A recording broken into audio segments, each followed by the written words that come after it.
Oh, good. Good. All right, well, I'm going to change how I was going to start this. I'm going to start with a story because, tis the season to be fearful and sing the blues because the hallowed eve is upon us. Thank you. Sound effects. You can do sound effects in this now that we're into, collaboration.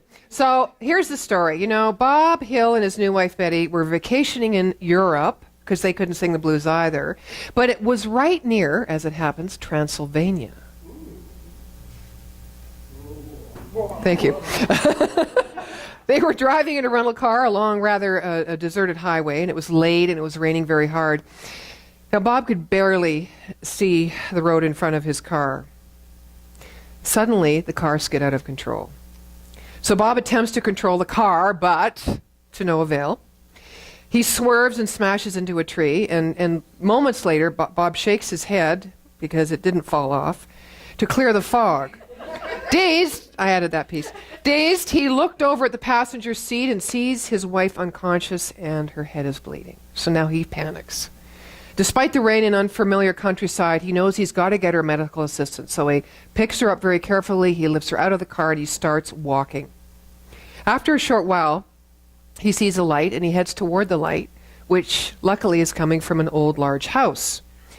Now he approaches the door and knocks. Minutes pass, no one answers. He knocks again, minutes pass. Eventually, this small, hunched man opens the door. You want to play Igor? Just kidding. Bob immediately blurts out, "Hello, my name is Bob Hill and my wife's name is Betty. We've been in a terrible accident. My wife's bleeding and we really need some help. Can I please use your phone?" And the hunchback says, "Well, we don't have a phone. My master is a doctor. Come in. I will get him." Well, that's kind of Dracula, but go with it anyway. So Bob brings his wife in, and the older man comes down the stairs, and he says, "I'm afraid my assistant may have misled you. I'm not a medical doctor. I'm a scientist. However, it is many miles to the nearest clinic, and I've had basic medical training. So I'll see what I can do. Igor, bring them in down to the laboratory." So with that, Igor picks up Betty and carries her downstairs. Bob follows very closely, a little suspicious. Igor places Betty on the table in the lab, and Bob collapses now from being exhausted from his own injuries. So now Igor places Bob on the adjoining table. After a brief examination, Igor's master looks worried. "Things are serious, Igor. Prepare a transfusion." Well, Igor and his master work feverishly, but to no avail. Bob and Betty Hill are no more. The Hill's death upset Igor's master greatly. So wearily, he climbs the stairs to his conservatory, which houses his grand piano. Now, this is where he always finds solace. So he begins to play a stirring, haunting melody which fills the house. Meanwhile, Igor is still in the lab tidying up, and his eyes catch the movement as he notices the fingers of Betty's hand twitch. Keeping time to the haunting music. Stunned, he watches as Bob's arm begins to rise, marking the beat, and he's further amazed when they both sit up. And he runs up the stairs, but he can't run. So he hobbles up the stairs with his hunchback, and he says, Master, the hills are alive with the sound of music."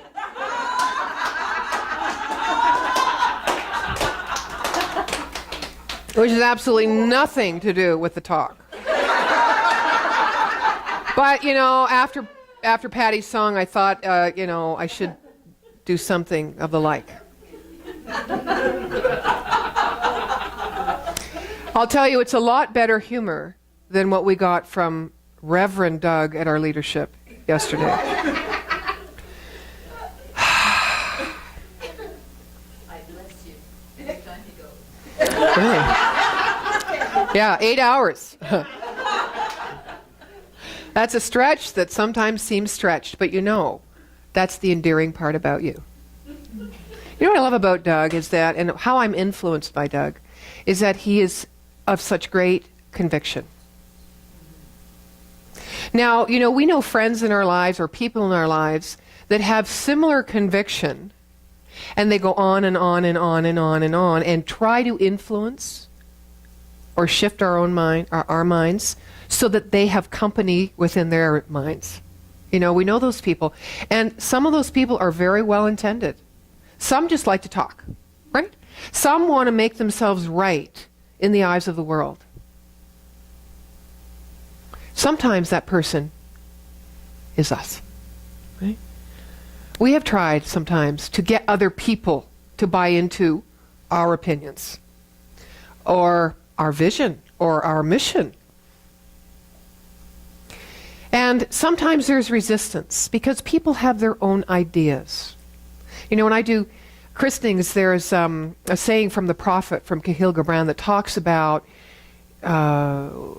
speak to me about being a mother. Speak to me about loving your child. And one of the things in that is that you can't give your child thoughts because they have their own thoughts. You know, they come in with thoughts. We all have our own thoughts. And those thoughts are personal to us as God is, or God meaning this greater idea of vision of what we are always becoming. It's personal to us.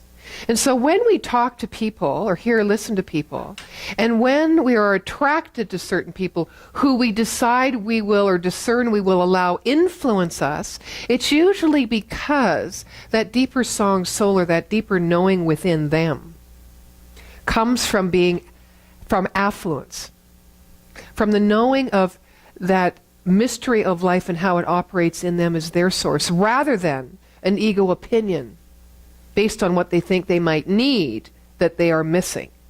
So affluence for me is more about what we already have. The gift has been given, the table has been laid. Are we going to dine and sup and delight at the table? Or are we going to try to pick up the phone and try to find a new restaurant? Which often happens. We resonate. We know when we resonate with the greater truth. And when that comes to us by means of the changing of a season, a beautiful ocean landscape, or the words of someone that we love, someone that we don't know, someone that we don't even like, we still recognize the truth, don't we?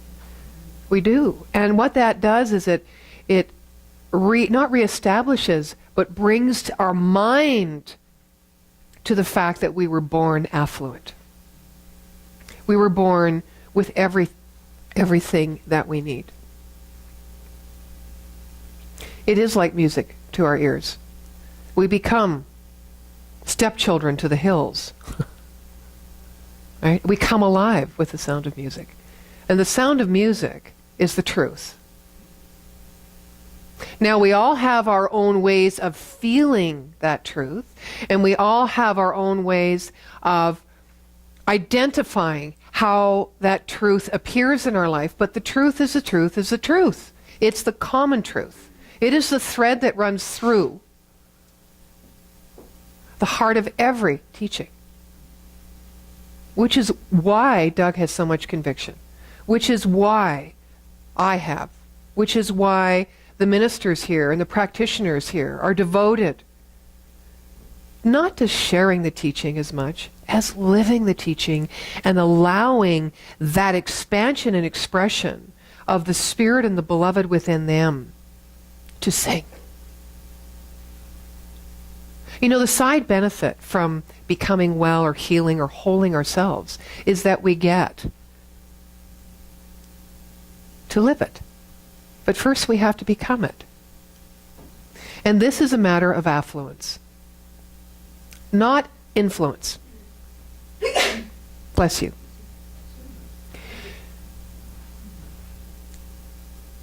We've been speaking these last 2 months on living inside the box. And when I first thought of that title, I thought, or that theme, I thought, a lot of people are going to feel resistance. Good. I like that. I like to be a little mischievous because this teaching helps us shift our perspective to being open and seeing things that we have identified or named or thought of or held differently.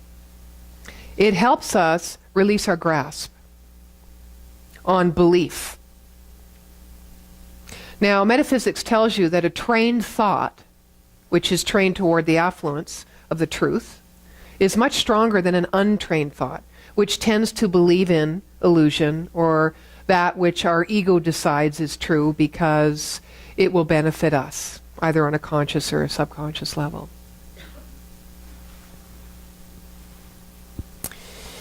I forgot where I was. I don't know where I was with that thought. Isn't that interesting? Was anyone listening to me? What did I say? Monica. Before you started with the inside box. Oh, thank you. Yes. I don't know where I'm going with that. So we'll just move past that. And when you let things go, then sometimes it just rushes right in. And I'll switch over. So living inside the box is not about moving outside, which seems to be a common desire for humanity. We need to escape where we are because there's grass is always greener somewhere else, based on the fact that we don't think we are enough. That's the root of the root. We don't have what we need. We're not, smart enough, blah, blah, blah. So it doesn't feel all that comfortable. We feel constrained or imprisoned, as Doug talks about in his self-sabotage course. We feel imprisoned within the little that we believe, the little that we know, and the littleness of what we are. So we want to get out and find ourselves in that expansive truth. We wouldn't call it truth, but that expansive experience of happiness or abundance or peace or relationship or health or wholeness. So we don't think it's here. But coming from an affluent mind affirms it is here right where you are. It can never be anywhere else because the whole of God or that whole intelligence or that creative process is happening right here because there is no tomorrow. Tomorrow just is an idea that we step into when we're there, and then we call it the present. We all know that one. So the present we give ourselves is to live alive and be fully alive in the box. In the box. In what we have been born to be. Now, it is definitely an illusion, and it is a result of being influenced not so much by what others do and how we perceive their life perhaps as better or their character as having more personality than us, or their life story as being a little more upscale and Portia-like than ours. It's not a matter of that kind of influence. It's a matter of being influenced by treating our own mind. So that once we are influenced by knowing the truth of who we are, then everything changes right where we are. We change it. So everything that we're looking for outside of the realm of our own experience and influence right now, we can create within the realm of influence and in the environment we live in right now. It is our nature, however, to escape because we want something new. We're tired. There's something within us that knows the pattern of the words that we speak and the thoughts that we think and the actions of our everyday and our behaviors are done. We're done with that stuff. There's something within us that wants more. And so what we do is we go back inside ourselves or inside our temple or inside our mind or inside into that mystery, and we pray or we treat or we meditate. We listen. We listen for the call. And because the leadership listened to the call and didn't try to push the vision into manifestation, me included in moments or excluded in moments, because I really wanted to have the vision before the end of the year, but I kept going, no, hands off. It's not mine. Hands off. It's not mine. It's spirit's. And what we mean by spirit is not something outside of us, but something that works always through us, that is us. And we acknowledge it and work with it as a partner as we accept this new paradigm. That we are God. We are of God as God. One as God, not with God. Because with sets up duality, but as God. So all that this intelligence is that created life is the intelligence that lives within us with which to create the experience of life we choose. Simple. Simple. What gets in the way is how we have been influenced in our life by other people who have created similar thoughts in our own life that have formed beliefs and laws of our being. So we have to break down those laws of being without judging or blaming the source or the root of where those thoughts came from in the first place, as if we remember. Some we remember, like parents. We remember parents, right? Because we're forever trying to go to parents to get what it is we feel we should get or we need or we're lacking, which is really no different than anybody else. But when anybody else walks into our life that doesn't have anything we think we need, we're not interested. Even the homeless. Even the homeless. We look at homeless and the only thing we think we need sometimes from the homeless is the ability to be charitable so that we can feel good. We really look at it. We don't look at them and go, "Oh, my brother." Most of the time we don't do that, or "Oh, my sister."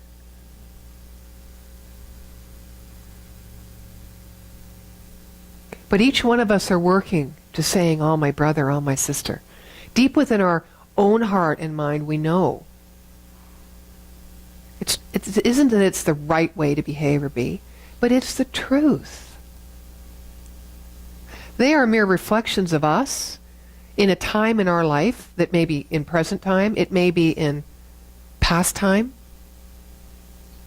that we have not accepted the truth of who we are, the truth of the potential and the divine being that we are, the truth of the love that we are, the truth of the abundance that has been already given and laid before us. Or it may be a fear of our future. I've had that one.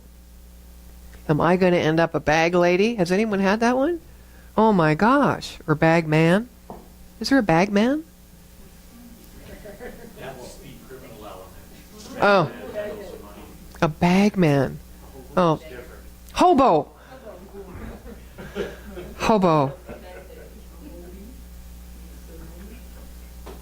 And you know, I believe that we always find ways to we dress ourselves in all of those possibilities. Like for me, the bag man was how I developed my clown character when I went into the clowning business. I didn't put a lot of thought into it. I just grabbed for the black costume and the shredded derby and the oversized coat and I hunched like Igor, and I was downtrodden because I could never express that aspect of myself. It wasn't allowed. Wasn't good. It was a bad thing. It was negative. Blah, blah, blah, blah, blah. But it was part of who and what I needed to feel. Now, we've done that a lot in our lives. Not necessarily become a hobo clown. But we create experiences that make us feel that way so that we can feel that way. Because that's part of being alive, is feeling everything. Not just knowing more. It's about feeling everything. And then we can influence others in a way in which we don't have a need to influence to get something, but we just influence them because we're not afraid to live life. To take the truth, to keep moving that truth and expanding that truth within our own mind about the beauty of our soul, and the divinity of our mind, and the magnificence of our beingness as light. And we can take that and just live that, and therefore influence others. Not because we need to teach them, or they need help, or we're luckier than they. None of that's true. No one needs to learn anything. No one needs to be taught. We have everything we need. We just need to reveal it.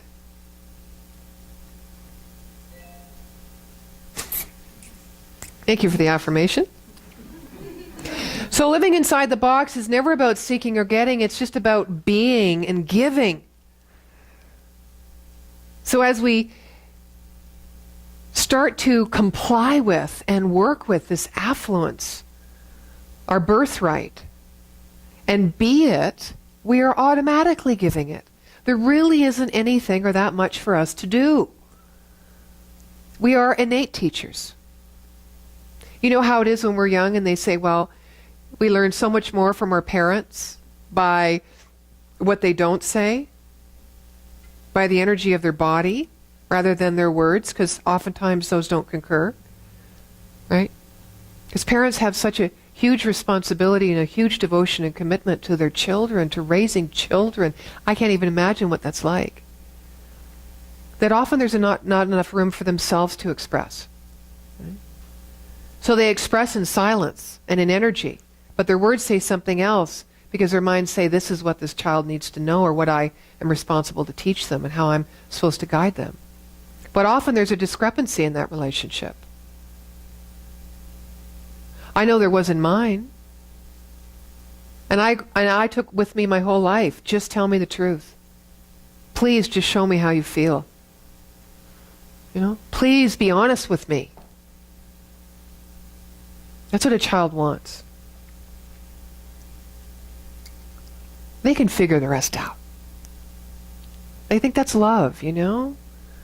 How do we love people? Do we love by being congruent in our thought and our word and our deed?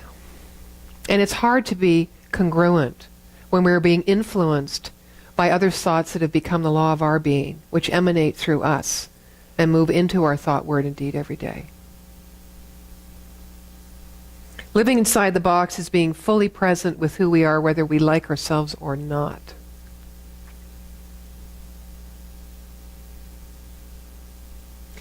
As soon as we judge, we want to get outside of where we are. You know, sometimes when we're creating a vision for our life, we can't wait to get there. We just can't wait to get there because we know at the depths of our soul it's going to be so much better when we get there. Right? What is it we're leaving behind? Oftentimes it's something we don't like or that doesn't feel good. Well, we can never leave a part of ourselves behind because we know we take our consciousness with us wherever we go.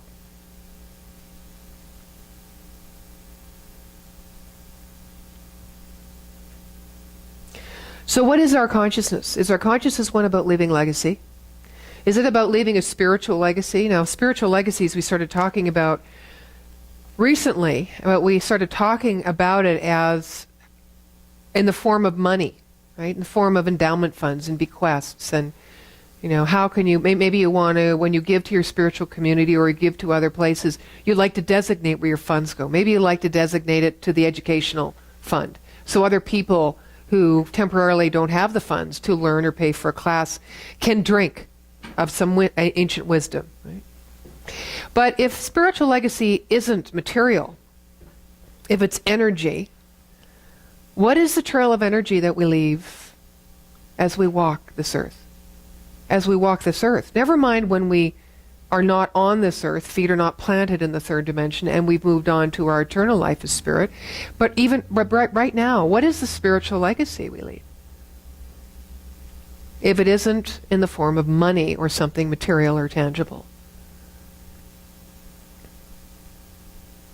Well, Ernest Holmes, the founder of Science of Mind, left us an unbelievable legacy. The legacy was that we are free thinkers, that we can choose,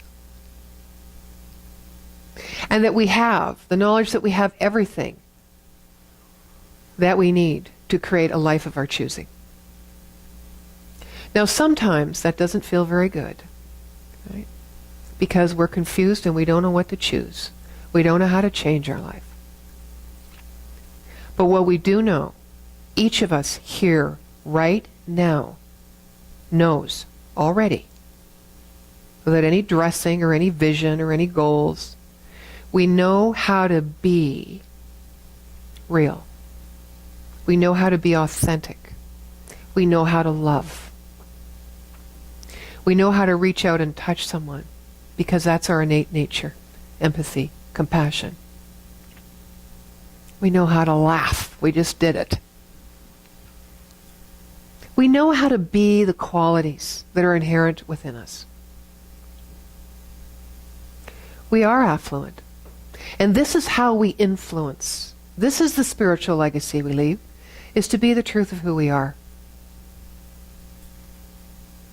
Simple. Anything else we think we need to attain or achieve in this world, because in the end, that's how people will remember us. Not for how many Porsches we owned, or how many other children perhaps we sent to school, although, that was a good thing. We had that philanthropic thread in us. But you know the saying. Mother Teresa said it. But by how we love. And the legacy of love begins with loving that which we are. Again, simple. Nothing you don't already know. But something that you can live eternally expanding and experiencing your expression of. There are many teachings we can wrap our head around, or try to wrap our head around. They all point to one thing. The greatest spiritual legacy that was born within us. Whether the T's are crossed and the I's are dotted by a man named Dr. Ernest Holmes, or Buddha, or Atman. All of those names refer to the one thing that's going on. This intelligence, this God expressing as you, here and now, right now, as the truth and perfection of who and what you are. So I want to conclude by just sharing this quote, which I found so beautiful. Infinite worlds appear and disappear in the vast expanse of my own consciousness, like motes of dust dancing in a beam of light. This is how vast we are.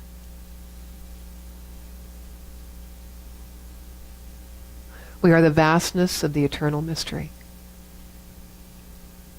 Let us draw on that. Let us drink from the sweet nectar of that, which exists and is always who we are and available within us to be revealed and therefore become our experience, and let that be our spiritual legacy. Let that be how we influence our own life, by our own thoughts of truth. We are already affluent.